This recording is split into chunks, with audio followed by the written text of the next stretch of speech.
Hello and welcome to FEMME-PRENEUR Yes, You Can, ladies. This interview series is specifically geared towards celebrating female entrepreneurs.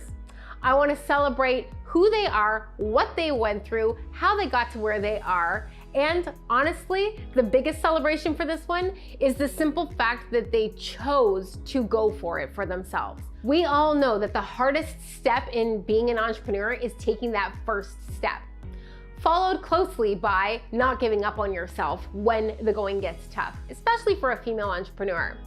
That's what this channel is for.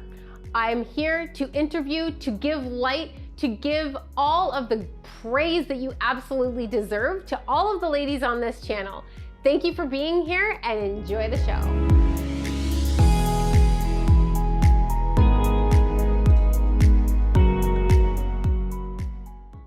Today we have Leanne from Sekond Skin Society, and I cannot wait to tell you a little bit more about her, or for her to tell you a little bit more about herself and what she does and what she's all about. So Leanne, welcome to the channel. Thank you so much for being here today. Thank you for having me. It's so fun. Absolutely. So we're going to jump right into the questions, my friends. So question number one is, did you always know that you wanted to be an entrepreneur? And if not, when did you come to that realization? Absolutely not. I had no clue. I thought actually my career was pretty much laid out for me. I used to work in developmental services, and I worked my way up to a really fantastic job. But when I found movement and when I started to teach movement, and I started to have people really drawn to me in the classes that I was teaching, I just recognized in myself something that I needed to explore. And I really felt like I had found something in myself that I wanted others to find in them as well. So truthfully, there was a point where I thought to myself, if I don't do this, if I don't teach this, it's going to be selfish. How can I have discovered something so powerful in me and not want to share that with other people? So that's really kind of where the turning point was. How it turned into a business as far as like owning a studio and that type of thing. It was just intuition that led me to the idea and leaning into the idea. And as soon as I started to, just the answers, were just kind of flooding my mind, and there was just no stopping me at that point. As soon as I decided it was an opportunity that I could go after, I just did.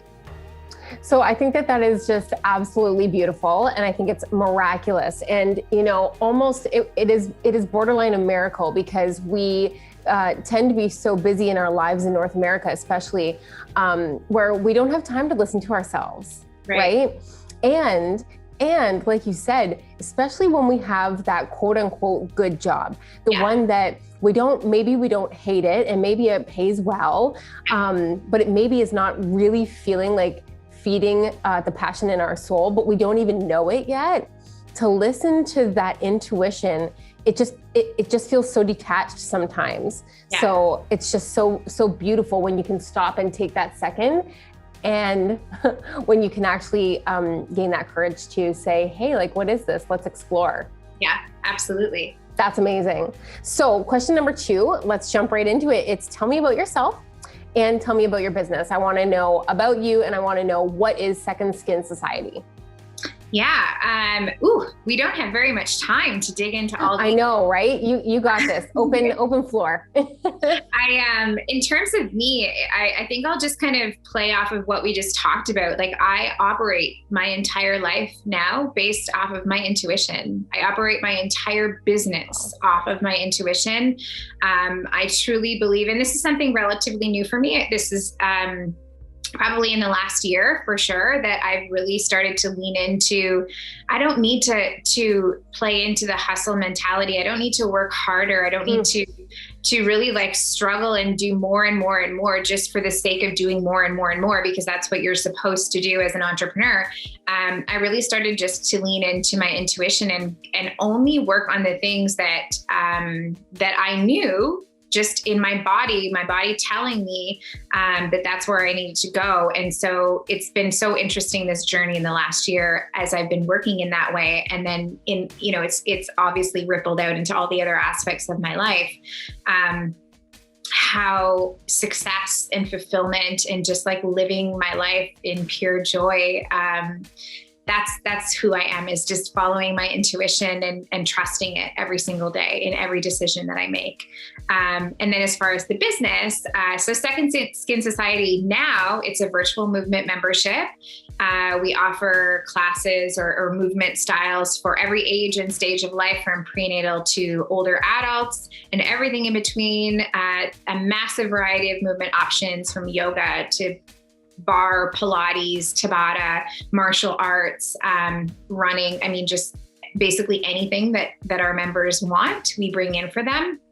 And then we're really operating just from the place of making sure that every decision we make as a business is through the lens of diversity, inclusivity, and body positivity. So we're really creating change in the fitness industry as a whole, and specifically right now, heavily focused on corporate wellness. So working with organizations to offer our program to their employees as part of their internal health and wellness initiatives. And yeah, it's just been such an incredible ride. We shifted to virtual because of COVID, and now, you know, it's taken the business into an entirely different direction, and actually opened us up to so much opportunity that wouldn't have been there had we not thought about at that time, you know, what can we do? Here's all the restrictions, here's all the limitations. Well, we started to just focus on what can we actually do, and now we've developed this incredible platform I'm extremely proud of, and we've only just gotten started. So yeah, it's so fun to think about, you know, where we're going to go from here. I love that. I love that you were able to take, you know, there was a lot of, and there still is a lot of negativity that surrounded the entire COVID situation, but you were able to kind of bend and move with that, which I think is a beautiful thing. And it's so needed right now. It's so needed. I think physical movement's needed now more than ever. And I think that people are seeing for the first time how important it is for mental and physical health. Yeah. So having access to that with the body positivity, with the inclusivity, I love it. I love all of it. And what an interesting kind of pocket of people in the corporate world, right? I worked in insurance for a while, and specifically with workplace insurance policies. Yeah. And I just remember it was very, very uncommon at that point for someone to have in their insurance policy through work some kind of we'll pay for part of your gym membership or for some kind of physical activity or something. And I remember thinking all the time, why isn't this more of a thing? This is promoting the health of your employees. We're only paying out for sickness. It's backwards as with a lot of our, healthcare in general, right? But I think that's just wonderful. And it's such a great pocket for you guys to move into, for sure. A whole other pocket. It's really been, we've seen businesses prioritizing this for their employees, right? Expanding, even before COVID, we started to see a lot more in terms of mental health being put into place, but there was such a disconnect between how physical health affects your mental health, and that they go hand in hand. And I mean, there's, we could talk for hours about health and wellness as a whole and kind of overarching theme, but it's been really, really exciting to see a shift in corporate wellness to include and also prioritize movement as a piece of that plan. So cool. So cool.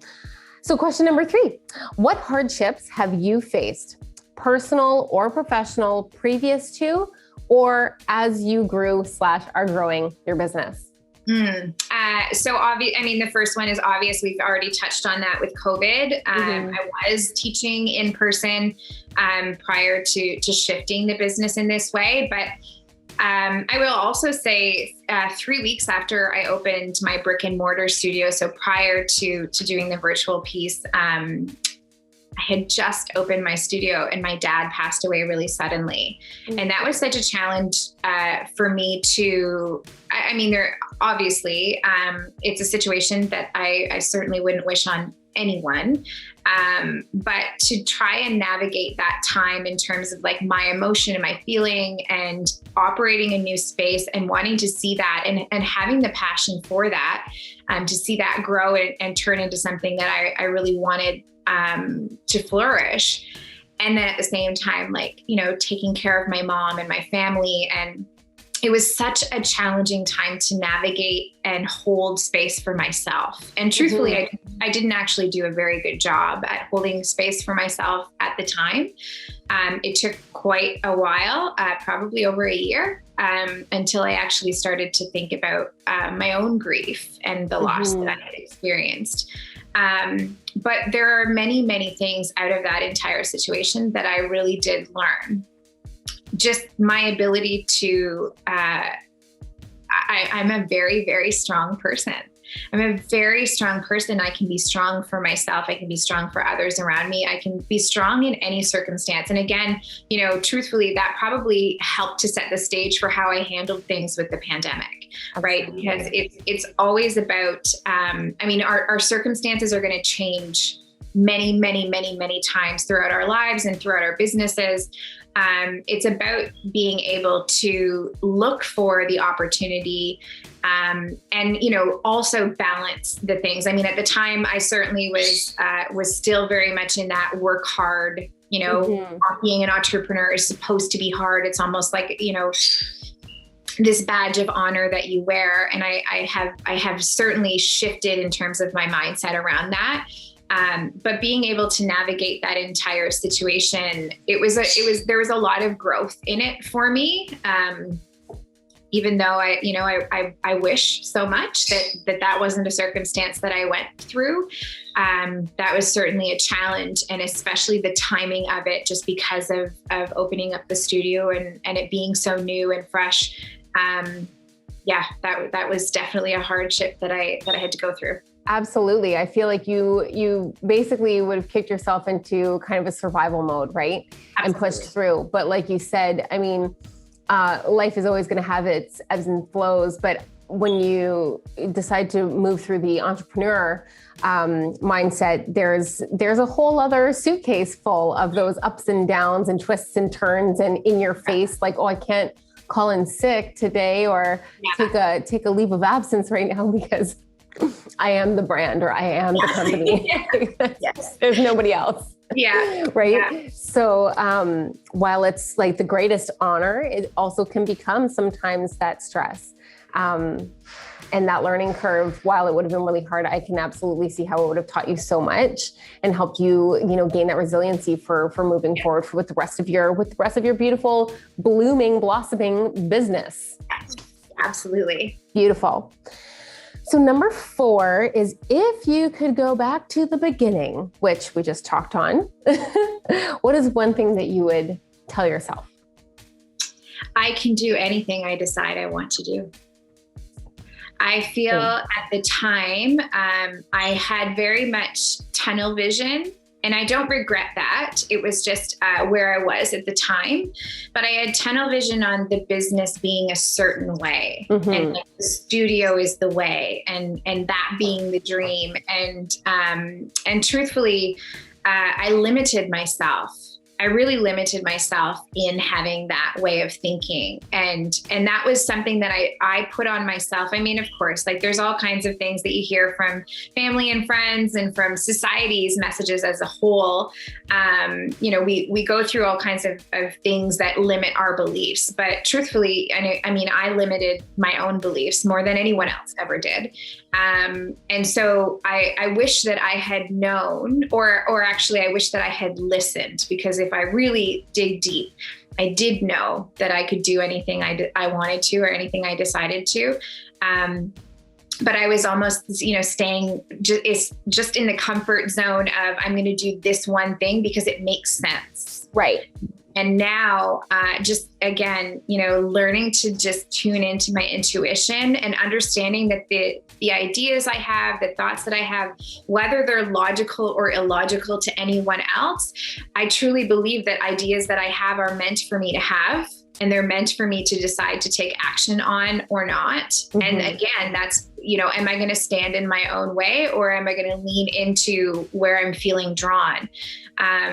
And I truly 100% believe now that any direction I want to take my business is mine. It's up for grabs for me. I can do anything that I decide that I want to do. And I don't have to, think about any other outside circumstances. It's all within my control. Right. And would you say, like, once you kind of got that idea and that almost like that affirmation in your mind, it silences some of that overthinking and that self-doubt, right? Because they're always kind of there circulating, but there are things that we can do to gain control over them so that they don't actually run us down, and so that they don't win, basically. We start to win. Yeah, right? Absolutely. It's so interesting because, I'll have sometimes those moments where a doubt or a fear will come in. And it's so quickly how my brain it's like lightning fast. I love it. But it's like, no, you don't have to worry about that, because if we're going to draw an assumption, which is what that doubt is, that fear is an assumption that something's not going to work out. If we're going to draw an assumption, why don't we just assume that it is going to work out? Right? It's a decision to choose where you want to have your thinking and so your energy. Yeah. And so I really, I love when I see myself. I'm so hyper aware of how I quickly shift my thinking if there's any of those doubts or fears that come in. And yeah, it's silenced. And I mean, those thoughts are few and far between, if I'm being honest, because I think in this way, and I use my intuition so to guide my decision-making on such a level that I just trust it. I don't have a lot of those doubts or fears anymore. And that's beautiful. It's because it's a trained habit, right? Yes. I've found I'm a very physical person. I'm very theatrical with my movements in my hands. And I've noticed over the last year, especially when I really started paying attention to myself, like you, I can shut those thoughts down very quickly, and I recognize them very quickly now. But I've noticed that I'm very out loud and physical with myself. Like I will physically throw my hands up and walk back and say no to myself. Yeah. Or I'll be like, nope, we're not going there today, Jess. Yeah. Because I'm bringing myself down, and I have to physically tell myself no, snap out of it. How are we going to solve this problem? Yeah. And I laughed the one time that I did that. I remember I was standing at my fridge and I just stepped back and had this moment, and I was like, you know what? And this is how it's done though. My body and my mind knew well enough that I was going down a hole that did not need to be gone down. Yeah. And I snapped myself out of it, which is going to look a little bit different for each one of us. Right. And that's important to know that that's okay. And it's almost so necessary for you to create what works for you. For some person, it might be throwing on music. It might be going to dance. It might be you have to go for a run. It might just be a simple thought or affirmation in your mind, but whatever it is for you, find that thing so that you can shut those thoughts down and move forward, right? Yeah. And as quickly as possible. And the more you do it, it's a muscle, right? So the more you flex that muscle, it just builds and builds and builds. It's funny because now, I laugh about it. I'm just like, oh, you silly. What are you thinking about that for? That's not true. And it's such an immediate thing. But it did take building that muscle to get to where I am now, that I can notice it and just be like, what are you talking about? No, get back on track. I love that. Oh, you silly. Yeah. That's my favorite. I'm going to have that voice in my head now. You silly. All right. Question number 5. What do you think is the difference between you and every other woman out there thinking that they wish they could or thinking that they can't be an entrepreneur? I got out of my own way. We as women, especially, when you look at society as a whole, the odds are not with us in terms of being an entrepreneur, being a successful entrepreneur in whatever way, whatever way you define success.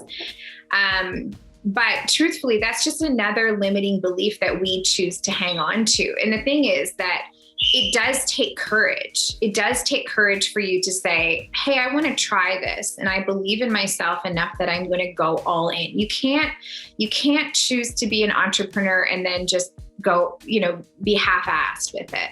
You have to actually say, you know what? I get one life. This is my life. I want to put all my chips in on me. I'm betting all in on me because I know who I am and I know what I'm capable of. And it's like taking that stance, making that decision. You step out of your own way just in doing that. And I think that's where a lot of people get caught up. And, I see it with so many people that I speak to on a regular basis about being an entrepreneur, starting that process and writing the business plan and like doing your market research, and all those things are great. Like, I'm certainly not saying that that's not important. But a lot of times people get so caught up in making it perfect. I have to have the perfect website. I have to like get all my social media things before I can actually launch. And then they don't launch, because ultimately what they end up doing is just putting, oh, I did all those things. Okay, I have to do this one thing over here too, and then I'll do it. And then they'll find a new way to block themselves, and a new way over and over. And it really just is about getting out of your own way. I saw, recently someone had posted this quote, and it was basically, this is not what it is, but basically, if you don't look back on where you first started and you're not embarrassed, then you launched too late. And while I'm certainly not embarrassed at where I launched, I look back and I'm like dramatically, further down the road than where I started. But I'm grateful that I started when I did with what I had, because ultimately, I mean, you're just throwing shit at the wall to see what's going to stick. And you're providing your stepping stones for yourself, right? Yeah. Even if, you end up launching multiple things along the way, which is the case for myself. I've had so many little things. And at one point I did think, just pick a thing. That's not who I am. And that's okay. Yes. That's who I am. That's how I personally evolve. And when you accept those things, and like you said, get out of your own way and stop overthinking and stop with, some people are very business plan and pen and paper oriented, and some people aren't. And that's something that is not said out loud enough. Yes. The permission to build your business your way. There is no one way to build a business here. Yeah. And then, throw in the pandemic, and throw in like you being, maybe you're a single mom, or throw like whatever your circumstances are. There are a million reasons why you can't do something. But ultimately, coming back to what I started with, if you decide that you want to do that, remove all the excuses. That's what those all become, all those reasons. And that is just literally, you're just standing in your own way of going after the life that you've always wanted. And if that's good for you, if that's comfortable for you, great. It just was not comfortable for me. I decided that I don't want a mediocre life. And I will take risk after risk, which I don't even think is a risk. Because again, I look at it as just, I'm investing in myself. I'm betting on myself. Because I know that regardless of the outcome, it will be for my growth in one way or another. So for you, in starting up, multiple things, you're going to find things that people really gravitate towards, and other things are going to just be learning for you that you can put into something else. Or maybe that the whole limb of your business all was for the reason of introducing you to one single person who would change the trajectory of your life, right? Like, absolutely, those things are so beautiful, and they're so necessary, but it's all part of that process, and understanding that like you just have to start. You just have to get out of your own way. Just get out of your own way. I feel like that needs to be on a tank top somewhere. Okay, my friend, last question number 6. What is your definition of a beautiful life? I feel like I am living such a beautiful life. I wake up every day, and it's certainly not that I have big goals that I go after every single day, but I really truly feel fulfilled in my life because I'm doing something that I have a passion for. I'm helping people, and I'm looking at our clients, like we're helping people with their own health and wellness, but it's also just the ripple effect of the team that I'm building and how all of the different things that I'm doing with my business. It's really, truly, I'm living to empower other people. I'm living to empower people through movement. I'm living to empower people through my business, through coaching and mindset, and helping people understand the power that they truly do have in themselves. For me, a beautiful life is just one where you wake up every day and you're excited to do the things that you do. I'm excited for the day. Yeah, I'm excited for the day that I move into my dream home, but I'm also extremely gratitude. I'm extremely grateful. Yes, for the roof that's currently over my head and for the things that I have. I think that is the second kind of piece to it, is waking up to do the things that you love, and also just being so grateful for where you are currently in your journey, because it's always going to be a journey. It's always going to be, at least I should say, I hope it's always going to be a journey. I don't ever want to stay stuck. So that kind of balance between gratitude and going after my goals every day that's what a beautiful life looks like for me. Beautiful life. I love your definition of beautiful life. And it's so important. I love asking this question because everybody has their own definition of what a beautiful life is. And this was amazing, Leanne. Thank you so much for your time. Thank you for your beautiful words and your encouragement. And they're going to help so many other women out there believe in themselves. And I just appreciate everything that you said today. Thank you so much. This is so much fun. Here we come, world. Thank you so much for watching this episode of FEMME-PRENEUR. It's so near and dear to my heart to have these women share their stories, be real, raw, and authentic, so that every single woman out there watching this knows that if you have a dream, if you feel a calling to go for it, you absolutely can. You have everything inside of you that you need to get started. Don't give up on yourself. You got this. Sending you so much love, so many hugs, and all of the powerful vibes in this world. You got this.